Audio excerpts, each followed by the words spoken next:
This is Book Public from Texas Public Radio. I'm Yvette Benavides. On today's episode, I speak with Camille Bordas about her story collection, One Son Only. Camille Bordas is a novelist. She writes in French and English and is also a literary translator. Her most recent novels are The Material and How to Behave in a Crowd. Her story collection, One Son Only, is diverse and wide-ranging, featuring stories published in The New Yorker and the Paris Review. These are quiet, contemplative stories, but each one turns in moments with an action or a character's utterance or interior monologue that can leave us breathless. Bordas's characters are observant, and they have a self-awareness that makes them very perceptive and yet still lonely. They are introspective and yet might say the wrong thing. Sometimes, even when they know it's the wrong thing, they can't quite help themselves. Bordas is known for writing about family dynamics, about children and parents and the people that we can let into our lives momentarily because of proximity or necessity, or because that's just the way their luck goes. There's a dark humor in the stories, an absurdity, wry and witty, but there's also the kind of humor that is really just a spark of total recognition or resonance that leaves us shaking our heads in wonder. There are no giant explosions here. The explosions are deadly small. That is, they are small and quiet and can still leave the character in a chasm of grief, in the throes of a sharp desire, or even an old blunted one that can be as devastating. The tiny moments turn on a giant and universal idea that all of us consider at one time or another, about love, life, art, death. Here now, my interview with Camille Bordas about her story collection, One Son Only.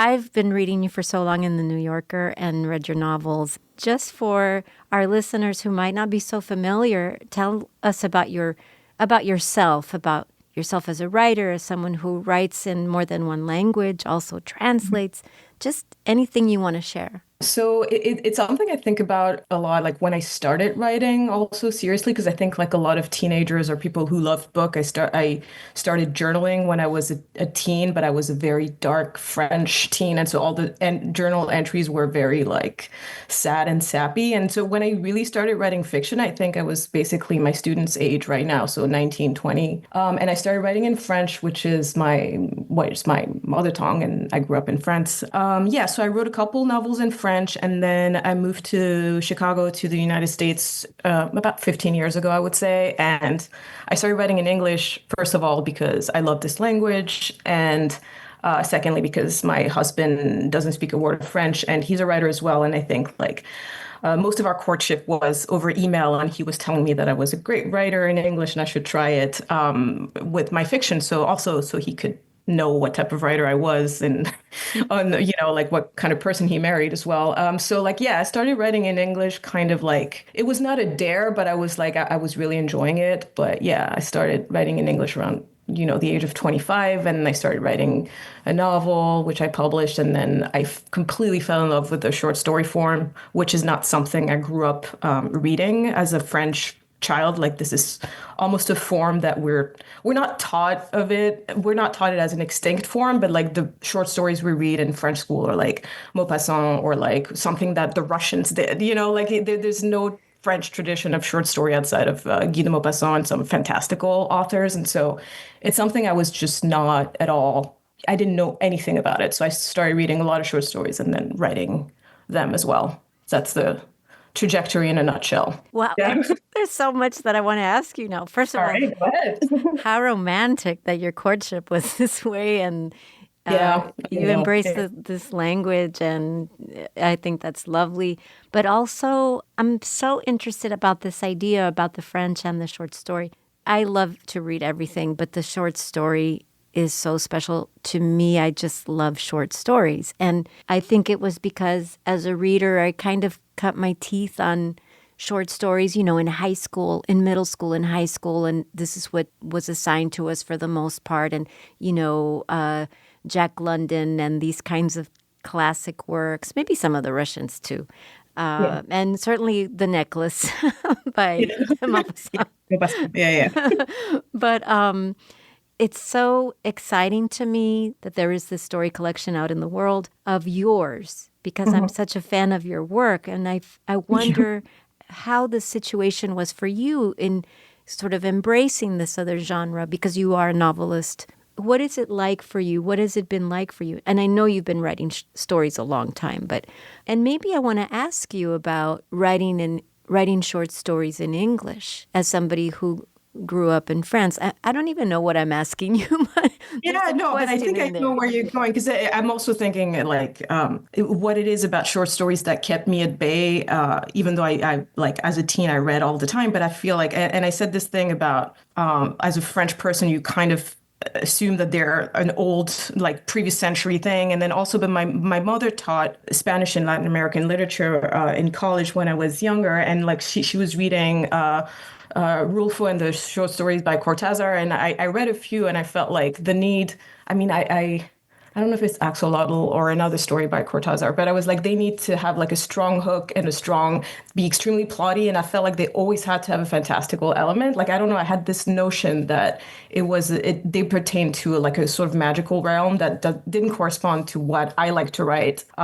So okay, so I felt that it wasn't for me, but then once I started writing them, like the experience is just one of I shouldn't say true joy because there's always like difficulties in the writing and stuff. But like when I decide to write a short story, when I have a sort of like little music in mind, I know like what the pace of the story is because I never know where the story is going, but I kind of have a sense of how fast it will get there, if that makes sense. So I just like yeah, writing stories is almost like a huge reprieve from writing novels, and that they feel more fun, and that if and less high stakes, even though like the finished product needs to be like perfect in my mind, you know. But as I write them, I'm like, oh, I can completely screw up, and then it doesn't matter because then I just like I can explode this little thing and then see where the pieces fall and start again. It's not as depressing as when a novel is not working. You've been working on it for a year and you start again from scratch. So there's this element of fun. It's like going to the lab and like see what works. And there's this true excitement as like similar to like doing a puzzle, which I loved doing when I was a child. Like there's some like childlike wonder in it, which I realized that writing novels, even though I love novels and my dream in life would be to write a great novel, they're just the psychological toll is a lot heavier. Short stories seem like more fun, and But even though I don't really read about fun or fun things, like the process of writing them is a lot more fun. oh my, this again, there's so many things I want to ask you. So first of all, you write in a very, I don't know, how do I say it? In a very classic mode. So I feel like, oh Yeah. my gosh, like Camille Bordas has read probably so many short story collections in her life because she writes in this incredible classic mode. And I think everything I've seen where, like on a YouTube video, an interview with you, or read online, you always reference philosophers. I mean, you always reference writers. You always, and I'm always sort of trying to figure out like what are the literary influences for you as a story writer. Mhm. Okay, so many things, but I know that you've evoked the famous quote from Dr. O about writing is like driving at night in the fog, and you can only see as far as your headlights, but you can make the whole trip that way. I think is the quote, and and I feel that way about your stories also. Okay, and one more thing. Mhm. There's so much that you've said that reminds me of the story Colorín Colorado Mhm. about this idea of the teacher, of the writing professor and the student, and this idea that the student had about writing and how long does it take to write a story. And there's so much to your response that I think runs so deep around the idea of, my gosh, even the emotional labor of writing a story, especially these stories. So I once again, no question. What can you mine from my Yeah, no, I mean, rant? what I'm curious to like, it's just you said that I quote philosophers, and I'm like, I am so uneducated as far as philosophy goes. I'm like, in what interviews did I quote a philosopher? Oh, I'm like, so I now I'm a little bit nervous. Probably I misquoted a philosopher if I did, because I really know not a lot about philosophy, even though, like I study it a little bit in school, like all of that knowledge is gone. But it is true that in terms of like the question of inspiration is always a tricky one, but because I do read fiction all the time, but I don't find like almost two they seem completely separate in my mind, the reading for pleasure and writing. Like I don't know if it's possible. Like I always tell myself this, but I never read a specific author because I want to emulate something from their style. Like I read purely for pleasure and not for work. And I don't know if I'm lying to myself, but like that's how I see it. But when I read nonfiction, however, I do it gives me more pause. Sometimes certain concepts, certain ideas like kind of resonate. I don't know why, but like they trigger something in me that gives me an idea for a story, for instance. So I think maybe more than philosophers, I tend to read a lot of ethnographies and anthropology. Like that's my background in France. That's what I had my master's in. And I realized that a lot of sociologists, would describe, very simply social social interactions. And I don't know. And this, like, for instance, I read like an ethnography of like gambling in Vegas by this woman, Natasha Dow. I think that, yeah, I don't remember. No, Schul, Natasha Dow Schul. I think that's her name.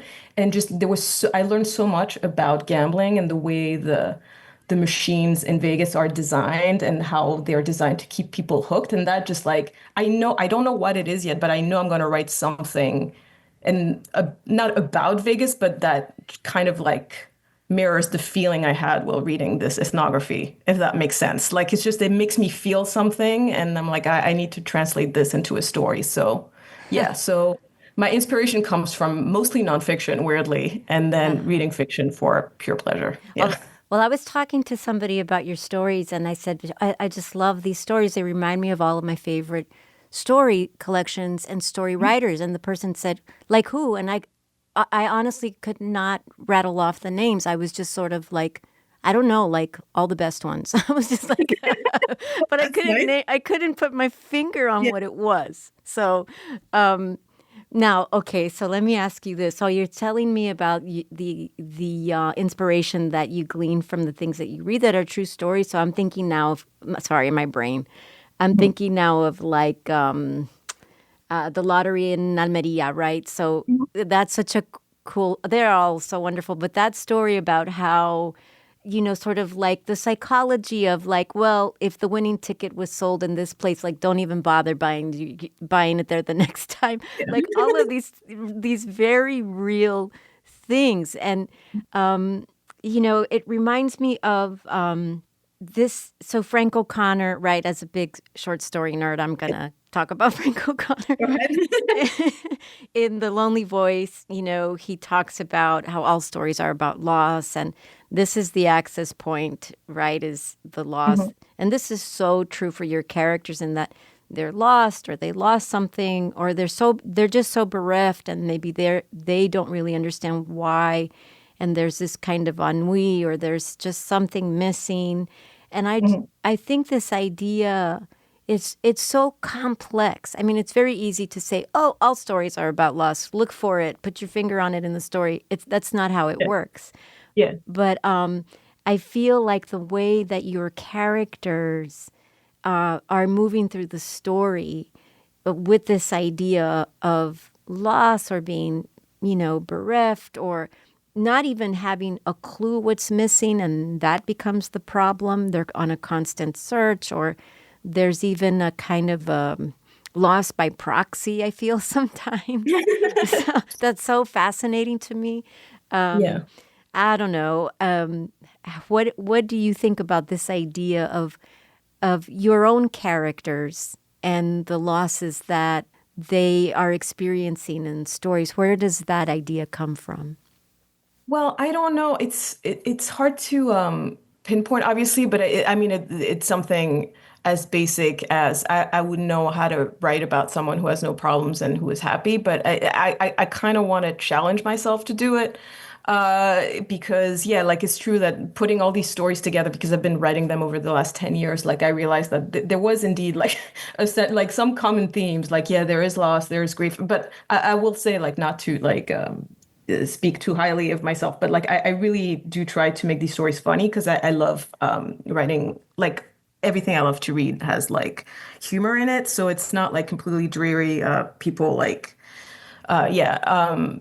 But it is like something. Yeah, like I need something to like yeah. I don't know how to explain. Let me think about this because like even in Coloring Colorado, I don't even know that like the sense of loss is not like it's not like someone it's not exactly grief. I think it's she's just aging, you know? So it's just like I think that's we're always in the process of losing something, even though it's just like we lost yesterday, you know? So it's not like necessarily like big life changes, but it's people who can't really live in the present, who I realize are most people actually. So I think it's just in terms of yeah, where how do I think about these characters? I think I just write what I know in terms, and not meaning like I write about myself or people who resemble me, but I write people who resemble the people I talk to, and they can be younger than me, they can be my students, they can be my 10-year-old niece, they can be like an older friend. Like it's just like I realized that everyone is constantly struggling with something. And so, yeah, I think the only thing I think about, not the only thing, but one thing that's really important for me is to write believable characters. So nothing crazy happens to them. And that's something I like that the student in Colorado tells her professors just nothing happens in her story. They're not very plotty, but like a lot happens under the surface. And the second you start having a deep conversation with someone, it's gonna very quickly like be around loss, I think. Yes, It's yes, not just stories. I think it's just life. It's the way it's designed. We yeah. all have something in common, and that's unfortunately it's that. You mentioned the professor in that story. Yes, the idea of aging is so it's something that you come to as a reader, Mhm. that you lay out in such a nuanced way, and then there'll be a line like when the person is telling her to sit on a certain chair because it'll be a nice contrast with the gray hair, Yeah, and there's just this, and then you're sort of like and so much time has transpired, yeah, and yeah. Adriana's older, and so yes, and I want to ask you about the humor, and I want to ask you about your 10-year-old niece. I want to ask you about that. So, um, do people tell you how funny your writing is? And by that I mean I find myself, and not just with like Manny in the material in the Mhm. novel, but Yeah. I found myself reading the stories like smiling or chuckling or like wanting to tell somebody about what I just read so that we could share a laugh together. But then I also found it something like I could not repeat it without just like reading that whole first section of a story or something Yeah. because they're Well, not that's like, good. yeah, It means I did my job. yes, So really, that's the best compliment, honestly. Like, yeah, the jokes, yeah, like I mean, they're not jokes. I think it's they're mostly like not. there is in dialogue or in like someone having a weird thought. But yeah, like And yeah, not riddles. You're right. It's not yeah. jokes to be like repeated or get a load of this and you just kind of tell the person what you read. But it's so amusing or is so sort of unlikely, and even saying something profound like the way the professor feels in Colorín Colorado of she says something like she felt like shame and superiority in equal measure, which on its Mhm. own is so dark to me and not very funny. But I can Mhm. sort of be like, oh, ha, ha, ha, and then realize, oh, I know exactly what that feels like. Yeah. Um, I don't know. It's just like after chuckling, I'm sort of moved by the resonance, by the recognition of that humanity, of that very human thing. And it's absurdity because life is so absurd. And these characters are going through things that, I mean, it's not like they're out of this world or so unlikely. These are things that really happen, right? Yeah. And so I wonder there's dark humor, but then there's something else happening. It's this coin of the what do they say that the comedians are like the saddest people, but it's like Mhm. this coin of like your stories are carrying just a raft of emotions, Well, that's really nice to hear. Like, yeah, I almost want to leave it there. But yeah, no, because you're right. Like, so I do like in the beginning of your question, you were asking if people tell me all the time that I'm funny in my writing. And I do hear it a lot, and it used to kind of hurt my feelings because, like, no, but this is a serious book. Also, like with my first book in particular, the French book, I was told it was funny, and but it's a really sad book. You know, like I kind of took it as not an insult, but like I didn't do my job properly, and then I decided to lean into it, and I was like, like everything I like reading, it has humor in it, so why not, accept that, like if I'm good at this thing, I should keep doing it.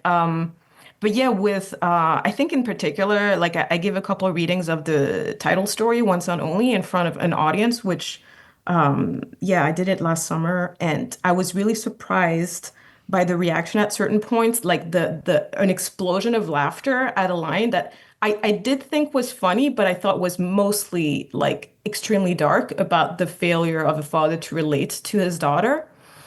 And yeah, I thought like it's what you're saying. Like the line itself is funny, but what's behind it is like this guy does not understand his daughter and has kind of like understood that it would never happen, basically. And so like it's kind of the darkest thing, but like the reaction was pure laughter. And so like maybe it's what you said, and like a split second later they were like, wait, I chuckled, but it's not funny. So I don't know, but it is true that I'm trying to go for that.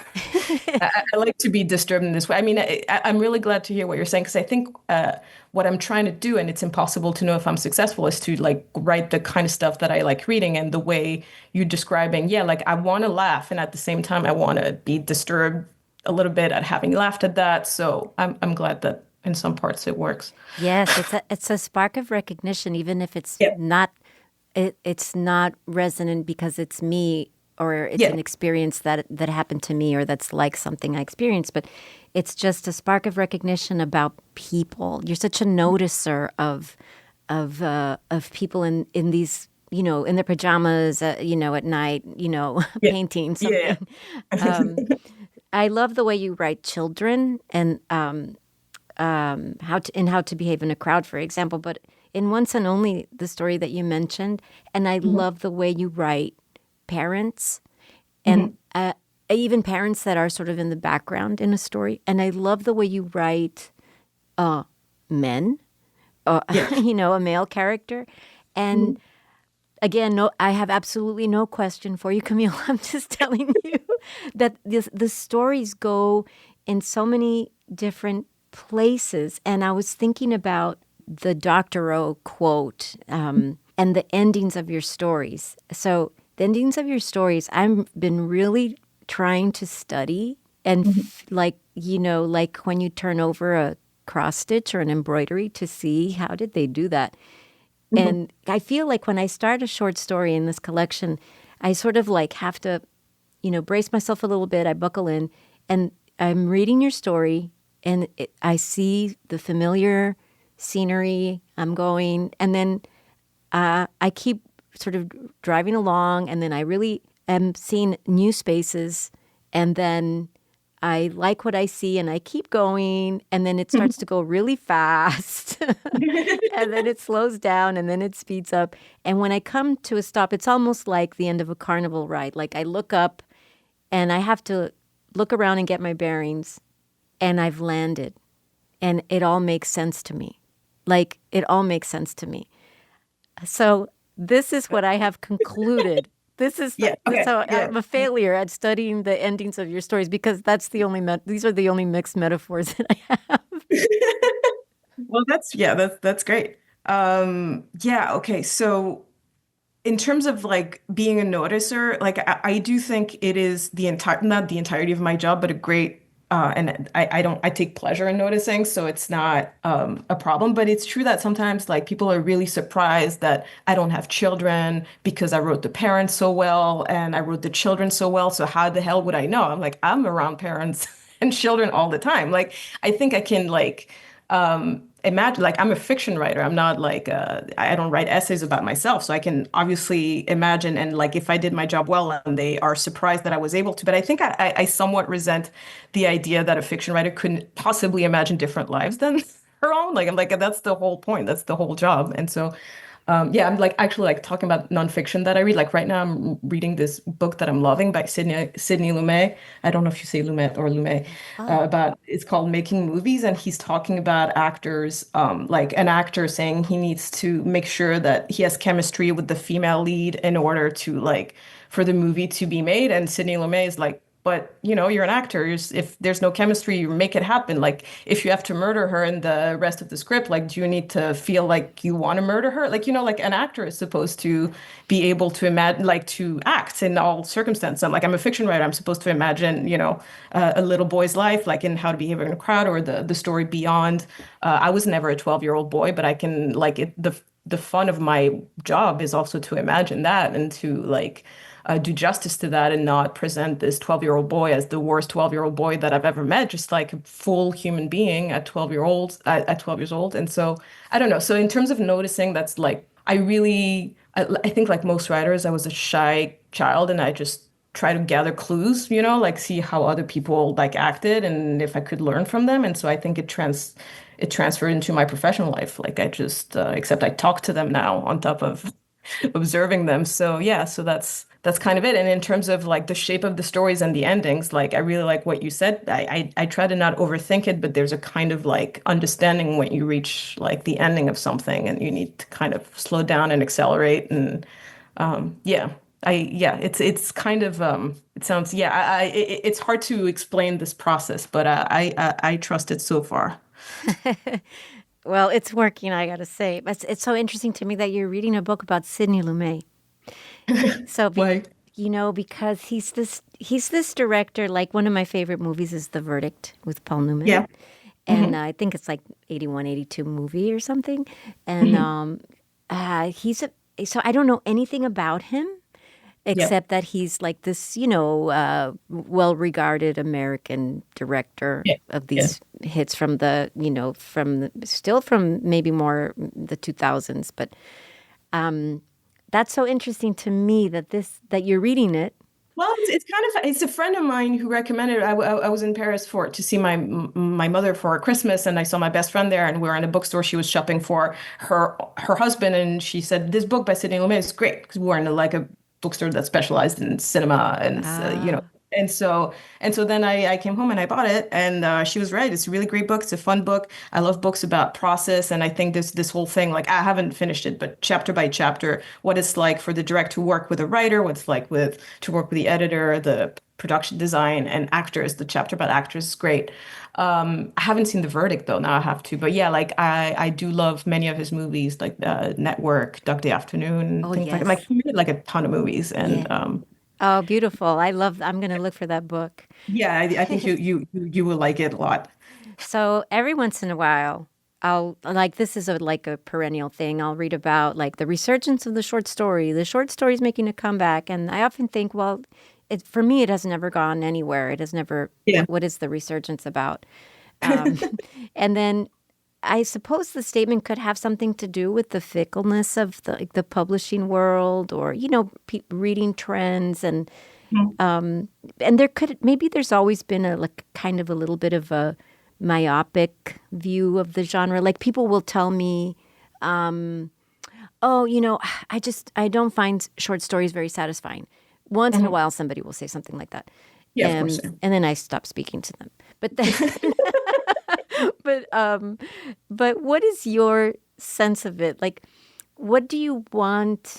There's so many questions. What do you want readers to discover in a collection, in a story collection like One Son Only? What is one thing of many things? What could be one thing? Well, it's okay.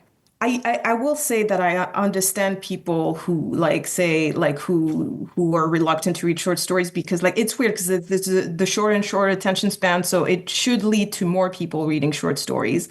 But it looks like the trend is people are reading longer and longer books, and so.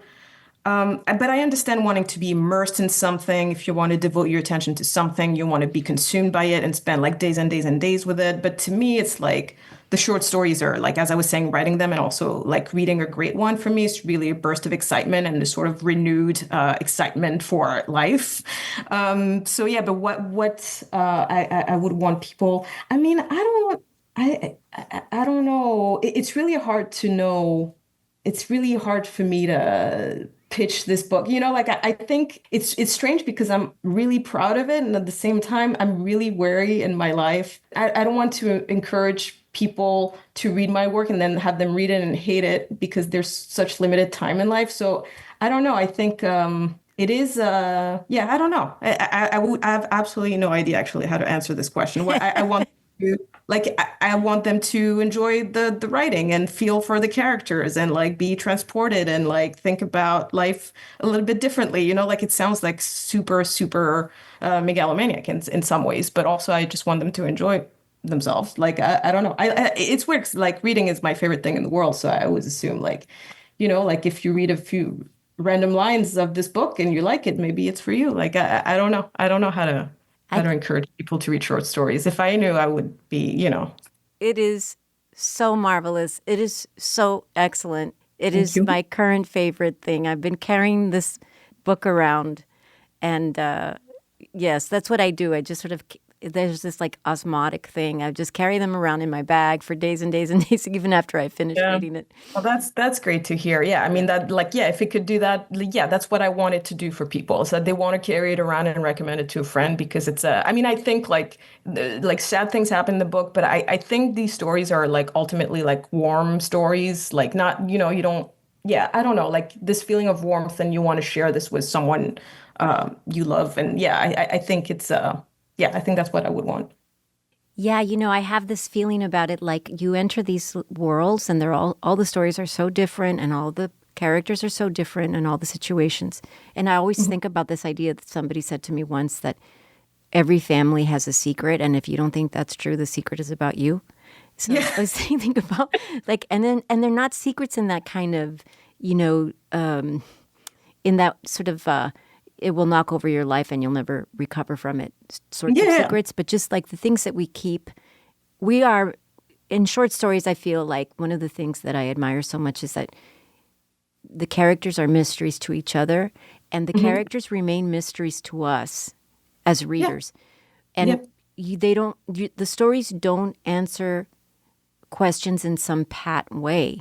They actually present more questions for us about humanity, about how we spend our time, about how we age, about how we choose to treat each other.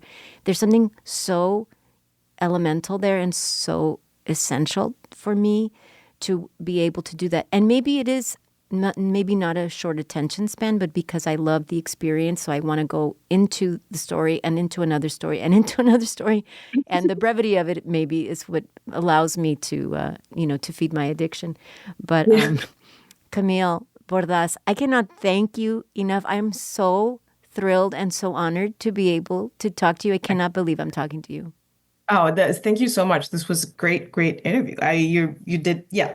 I'm so flattered. I feel like I shouldn't have heard so many compliments in half an hour. I don't understand. I'm sorry. I couldn't help it.